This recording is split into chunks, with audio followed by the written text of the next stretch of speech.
3 days after the devastating wind-driven fire burned through a residential neighborhood in St. George, the streets are still blocked off to traffic. The fire gutted 2 homes and damaged 2 others, taking down several outbuildings where it may have started. From what we're understanding, it either started in a shed or on the outside of in the yard area. It was mid-afternoon on Friday, May 21st, when firefighters were put to the test of trying to fight a blaze, which spread quickly, fueled by 20 to 30 mile-per-hour winds and gusts even higher. We barely sat down when we heard a bang, and I thought it was a sheet of plywood that the wind, because the wind was really blowing, had blown up against the modular. But when it hit the second time, I decided I better go look, so I went out, and behind the modular was in flames, but it was a good 20 feet away, and it was concrete from there, from the modular back. Levitt said he went to grab a hose to try and douse the flames, but fire had spread quickly due to the high winds. So I dashed back through the house to undo the hose, and when I came out, the policeman said, "I'm sorry, you've got to come out now, we've got to get you across the street," herded me across the street, so we saved nothing. My grandson was in the upstairs of the big house. He had been watching a TV show when he heard the loud popping, which we assumed in the beginning was a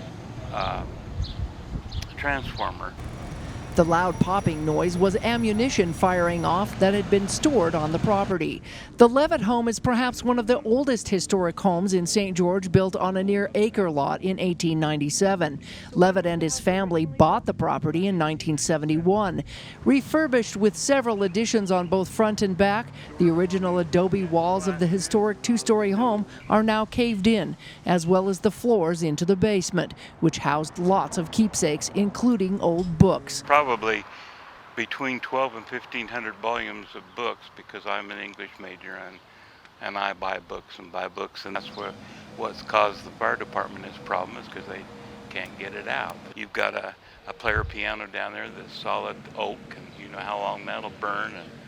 Levitt said an old historic piano still sits in the front living room and can be seen through the broken windows. While the house Levitt was living in next door didn't sustain as much damage, Levitt went inside and came out with a laptop which was charred and melted by the fire. Levitt's daughter's family was living in the older house, but was in Florida at the time.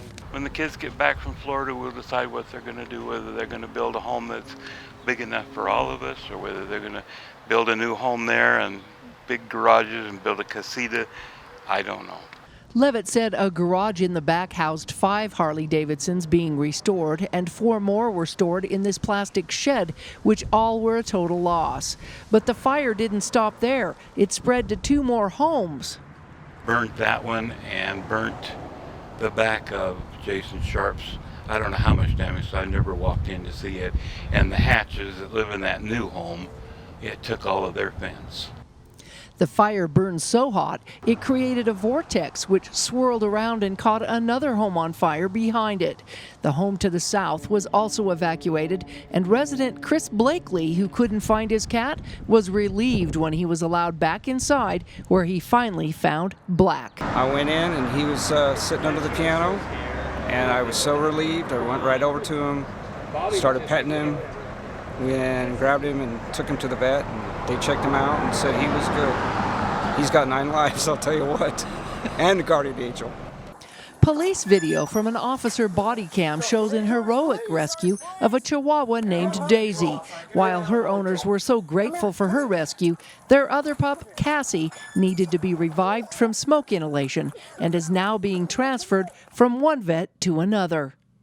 It's baby steps with lung damage. Oh, no. Each day there is baby steps forward, so we're hopeful, but they still won't give us a thumbs up. They also had 12 chickens, of which 6 survived. Rescue Dogs in St. George is going to be starting a GoFundMe for Cassie and the chickens' medical bills.